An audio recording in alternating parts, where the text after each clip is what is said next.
ఏదో తగలబడుతున్నట్లుంది. పాపం అమాయకులు చూసుకున్నారో లేదో. ఏం గణపతి, ఇంత ఆలస్యమైందేంటి? ఎస్పీ గారు లేరు, ఎస్ఐ గారిని తీసుకొచ్చాను. ఏదో తగలబడుతున్నట్టుంది గురుజీ. పిచ్చివాడా, ఆ మాత్రం గ్రహించలేదు అనుకున్నావా? ఎవరిదో కొంప తగలబడుతున్నట్లుంది. కొంప కాదు, మీ కోటు. మీ కోటు. కోట? కోర్త నా కోటు తగలబట్టావు.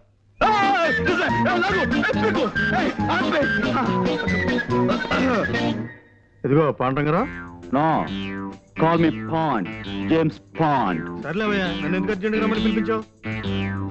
అంటే గురూజీ మిత భాష అనవసరంగా ఎక్కువ మాట్లాడు. కరెక్ట్. అవసరం లేని చోట అధిక ప్రసంగం చెయ్యను.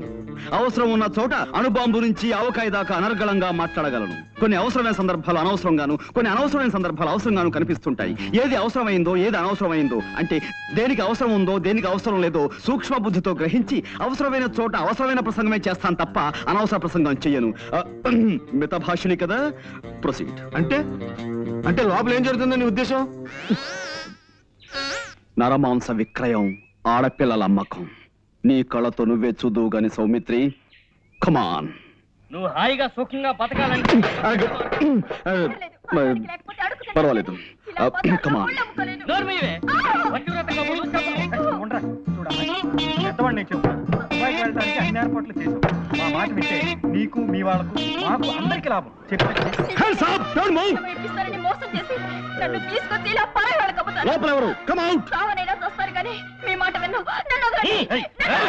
ఎస్ఐ గారు ఏమిటి ఇలా వచ్చారు? ఇదిగో మా పాండు తీసుకొచ్చాడు. ఇందాక లోపల నుంచి ఆడపిల్లల ఏడుపులు అరుపులు వినిపించాయి. వాళ్ళెక్కడ? కమాన్, స్పీక్ అవుట్. ఓహో అదే, మీరు భలేవారండి పాండురంగారావు గారు. రేడియోలో ఏదో నాటకం వస్తుంటే ఇదిగో ఈ సుందరకాండ చదువుతూ వింటున్నాను. మేము అటువంటి నీచమైన పనులు చేసే మనుషులు అనుకుంటున్నారా? చీమకు కూడా అపకారం చేయని కుటుంబం అండి మాది. తులసి పిలిచారా? ఇందాక రాముల వారికి నైవేద్యం పెట్టిన వడపప్పు పానకం తీసుకొచ్చి వీరికివ్వు. పూజ చేసుకుంటున్నానండి, అయిపోగానే తెస్తాను. వారిని కూర్చోమని చెప్పండి.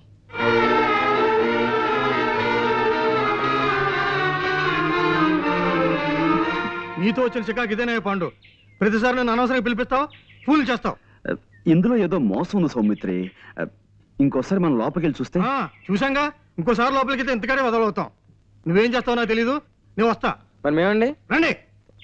గురూజీ, వీళ్ళు మన చూసి ప్లేట్ ఫిరాయించినట్టున్నారు గురూజీ. నాకు అదే అనుమానంగా ఉందిరా. నేను ఒక ఐడియా చెప్తాను, అలా చెయ్యి. చెప్పేవాడిది నోరు, వినేవాడిది చెవి. మూర్ఖ.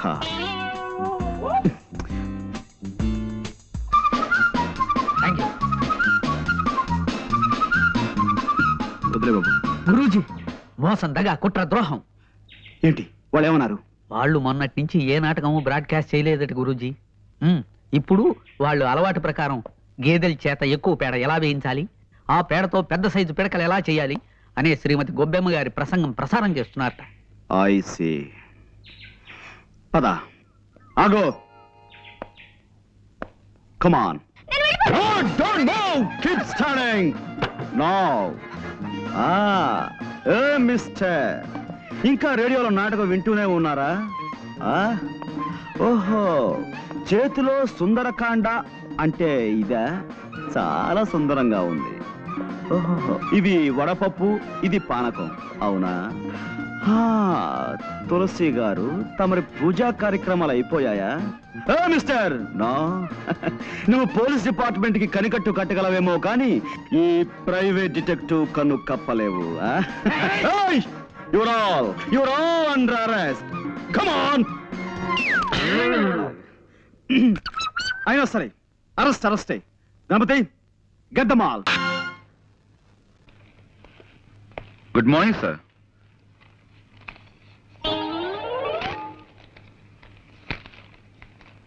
సార్.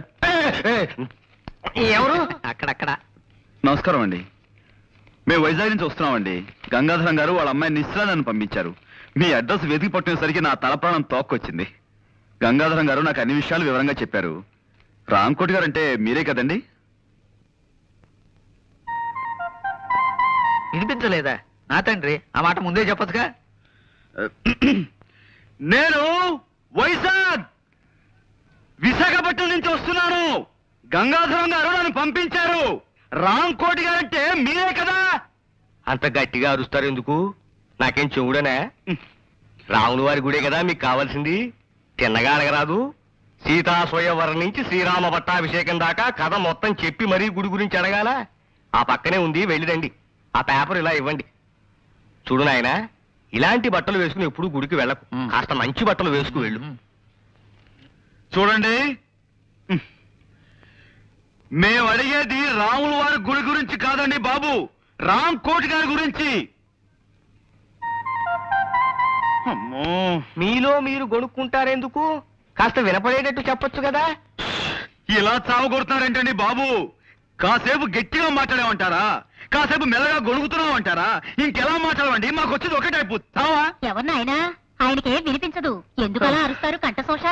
సమయానికి వచ్చి మమ్మల్ని కాపాడేవు తల్లి, చాలా థ్యాంక్స్. రాంకోటి గారు అంటే వీరే కదండి?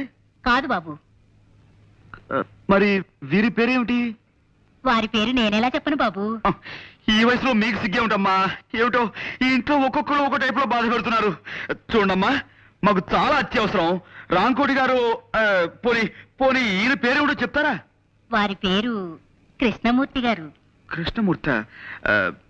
చూడమ్మా, 25 ఏళ్ల క్రితం రాంకోటి గారిని ఈ ఇంట్లో అద్దుకుండేవారు. ఇప్పుడు ఆయన ఎక్కడున్నారో చెప్తారా? తెలీదు బాబు. మీరు ఈ ఇంట్లోకి కొత్తగా అద్దుకొచ్చారా? మా కొంపలో మలేరియా జ్వరాలు ఎవరికీ లేవు. మీరేం సూది మంది పక్కర్లేదు. వెళ్ళండి. ఏమండి, మీరు ఊరుకోండి. ఇది మా సొంత ఇల్లు నాయనా. 10 ఏళ్ల క్రితం కొన్నాం. అంతకు ముందు ఇంట్లో ఎవరుండేవారో మాకు తెలియదు. పోనీ మీరు ఎవరి దగ్గర కొన్నారో అదేనా చెప్పగలరా? మా ఇంట్లో అద్దెకిచ్చే వాటాలే లేవు. వెళ్ళండి. ఏమండి, అబ్బాబ్బా మీరు ఊరుకోండి. పేరేశం గారని ఆయన దగ్గర కొన్నావు నాయనా. ఈ ఇల్లు మాకు అమ్మేసి ఆయన విశాఖపట్నం వెళ్ళిపోయారు. చంపేశారండి బాబు. ఇప్పుడు విశాఖపట్నం నుంచి వస్తున్నామండి. ఆ ఊళ్ళో ఆయన ఎక్కడ ఉంటారో చెప్పగలరా? ఇన్సూరెన్స్ వాళ్ళ వీళ్ళు. నే కట్టను. అయ్యా అయ్యా అయ్యా, అదేంటైనా కాళ్ళ మీద అదే, మీరు ఊరుకోండి. ఏదో పసివాడు ఆశీస్ అందుకుంటాడు. మీరు అడ్రస్ చెప్పండి. 10 ఏళ్ల క్రితం మీరు విజయనగరంలో ఉండగా రామకోట అనే వ్యక్తి మీకు తెలుసు కదా? రామకోట గుర్తొచ్చాడు. కళావుడు 8 లాగా నల్లగా గుమ్మటంలా ఉండేవాడు. అతను పాపం పేకాడాడు కాదు. మేము పూల్ గేమ్ ఆడుతుంటే పక్కన కూర్చుని స్కోర్ వేస్తున్నాడు ఓపిగ్గా. ఆయన ప్రస్తుతం ఎక్కడున్నారండి? ఎక్కడ లేడు బాబు. లైఫ్ మిడిల్ డ్రాప్ చేసేసి అర్ధాంతరంగా పైకి వెళ్ళిపోయాడు. ఆయన భార్య పిల్లలు? భార్య అంటే గుర్తొచ్చింది. ఇస్పేటు రాణిలా కళకళలాడుతూ ఉండేది. ఆవిడ అకౌంట్ అయిపోయిందనుకో. మరి పిల్లలు? పిల్లలు రాజమండ్రిలో సెటిల్ అయ్యారు. రాజమండ్రిలో ఎక్కడున్నారో ఏమో తెలియదండి. రామకోటి మాత్రం దేవీ చౌక్ సెంటర్ లో ఏదో బట్టల గుట్లో పనిచేసేవాడని విన్నాను. రామకోటి గారు పోయి చాలా కాలం అయిందండి. ఆయన మా నాన్నగారు మంచి స్నేహితులండి. ఆయన పోయారు, అది నాకు తెలుసు అనుకోండి. కానీ ఆయన పిల్లలను కలుసుకోవాలి. వాళ్ళతో మీకేం పనండి? అది మా నాన్నగారు వాళ్ళ నాన్నగారి దగ్గర 30 ఏళ్ల క్రితం సోడా కని అర్ధం అప్పు తీసుకున్నారట. ఆ బాకీ తీర్చేద్దామని. అర్ధన అప్ప? ఈ రోజుల్లో కూడా మీలాంటి వాళ్ళు ఉన్నారంటే. ఎదురుగానే ఉన్నాను కదండి, నమ్మచ్చుగా. సరేనండి, ఇంతకీ ఆయన ఎక్కడుండేవారో చెప్పండి. దానవాయిపేటలో చిన్న గాంధీ బొమ్మ పక్క సందులో ఉంటూ ఉండేవారండి. మరి ఇప్పుడు ఆయన పిల్లలు? వాళ్ళు ఎప్పుడో ఈ ఊరు వదిలి వెళ్ళిపోయారండి. ఆయనకి పిల్లలు ఎందరో చెప్పగలరా? 2 కొడుకులండి. ఇద్దరు సొంత కొడుకులేనా? ఒక్కద్దె కొడుకు లేడా? గణపతి, ఆ పిల్లల పేర్లు ఏమిటో చెప్పగలరా? ఒకడు కళ్యాణ్ అండి, ఒకడు పట్టాబండి. పట్టాభి నేను కలిసి చదువుకున్నామండి.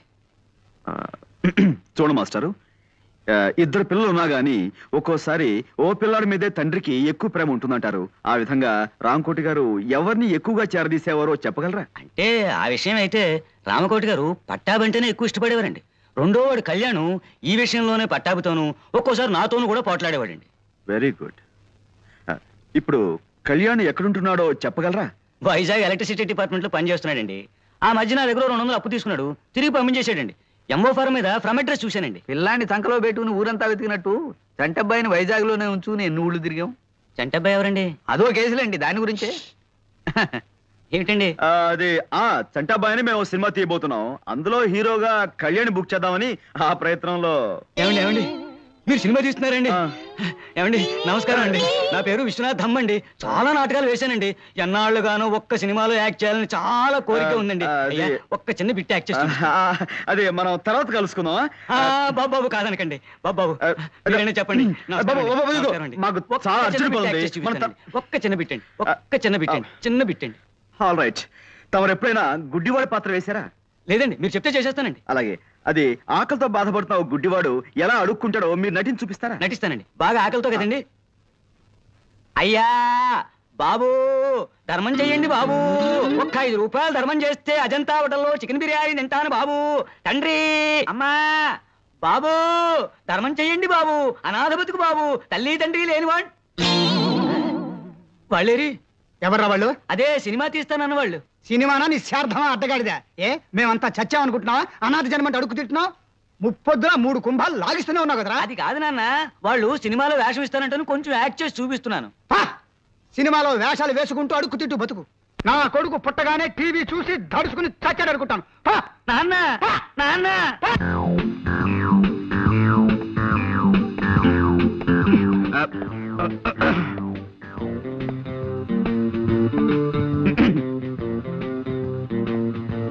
ఎవరు? Call me Pond, James Pond. Pond's పౌడరా? మాకు అక్కర్లేదు. ఎక్స్క్యూజ్ మీ, నేను పౌడర్ అమ్మేవాడిని కాను, నేరస్తుల ఎముకల్ని పౌడర్ చేసేవాడిని, ప్రైవేట్ డిటెక్టివ్ని. ఏమండి ఇలా రండి. ఏ పేపర్ రైటరు?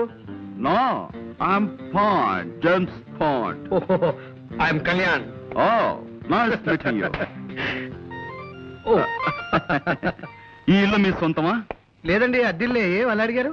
ఏదో ఒకటి అడగాలి కదా. కూర్చోండి. Let's come to the point. మీకు గంగాధరం గారు తెలుసా? ఏ గంగాధరం? యు ఆర్ రైట్, ఏ గంగాధరమే. ఆయన ఈ ఊళ్ళో పెద్ద బిజినెస్ మ్యాగ్నెట్.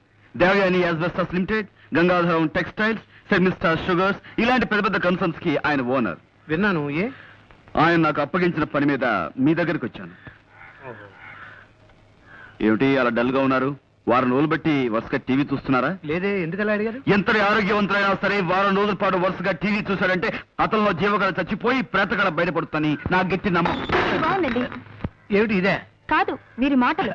పర్వాలేదు. పుట్టేటప్పుడు మనిషికి జీవకళ, పోయేప్పుడు అదే మనిషికి ప్రేతకళ, మధ్యలో ఈ షోకులెందుకే శశికళ, నీకు కూడా వద్దు చంద్రకళ. పాపం. నా బతుక్కి ఒక మరకల, నా గుండె మీద చురకల, నా జీవితం అనే పాలగిన్నె మీద ఇంత మందంగా కట్టిన తొరకల. మీరు కూడా కదా? కాదండి, ఇన్నేళ్లు ఆమె సాహిత్యంలో మలమలా మారిపోతూ వలవలా ఏడుస్తున్న ఆవిడికి దిక్కుమాలిన మొగుణ్ణి. ఐసి, నాకిప్పుడు అర్థమైంది. మీలో జీవకళ చచ్చిపోవడానికి కారణం టీవీ కాదన్నమాట. నాతో ఏదైనా పన్నెండు వచ్చారా? ఎస్, మీకు పెద్ద కథ చెప్దామని వచ్చాను. కదా అది మీ టైపు కథ కదమ్మా, ఏదో చిన్న కథ. అలాగా? మా నాన్నగారి పేరు రామకోటేనే. మీరు ఆయన పెంపుడు కొడుకని ఆయన మీతో ఎప్పుడు చెప్పలేదా? లేదండి, మా అన్నయ్య నన్ను ఒకలాగే చూస్తున్నారు. ఐసి, మీ అన్నయ్య పేరు? పట్టాభి. ఐసి, ఏం చేస్తుంటాడు? వారికి నాటకాలు పిచ్చి ఎక్కువ. ఏదో నాటకం ఊళ్ళు పడి తిరుగుతుంటాడు. మీ నాన్నగారి ఫోటో ఉందా? ఇదిగో నాన్నగారి ఫోటో పట్రా. అలాగే. ఆయనకి సంబంధించిన ఇంకేమైనా గుర్తులున్నాయా? ఆయన హోమియోపతి మందులు రాసుకునే డైరీ ఒకటి మొన్న సామాన్ సత్తుంటే దొరికింది. దేవి, నాన్నగారు డైరీ కూడా పట్రా. ఆ రెండు నేను తీసుకెళ్తాను. కొన్ని పాయింట్లు వెరిఫై చేసుకున్న తర్వాత తిరిగొచ్చి మిమ్మల్ని గంగాధరం గారి దగ్గర తీసుకెళ్తాను. అలాగే. వారికి థ్యాంక్ యూ. ఏమిటో జరిగిందంతా విన్నాక ఆశగా నాకు కవిత వచ్చేస్తోందండి. జీవితం అంటే 1 మినిట్, దయచేసి ఒక్క నిమిషం.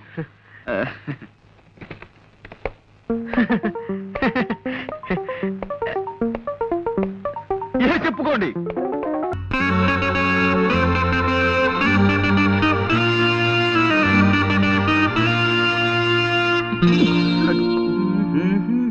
మీరా? అయ్యో, ఇలా పడిపోయారేంటి? పడిపోవడమా? ఎవరనండి, నేను ఇక్కడ కూర్చున్నాను. ఇప్పుడు మనం అది అంటే అది చాలా దూరం నుంచి చూస్తుంటాం కదా. జనరల్ గా రాగానే అదే ఇలా రెస్ట్ తీసుకోవడం నాకు అలవాటు. మా రూమ్ లో కూడా నేను ఎప్పుడు ఇంతే.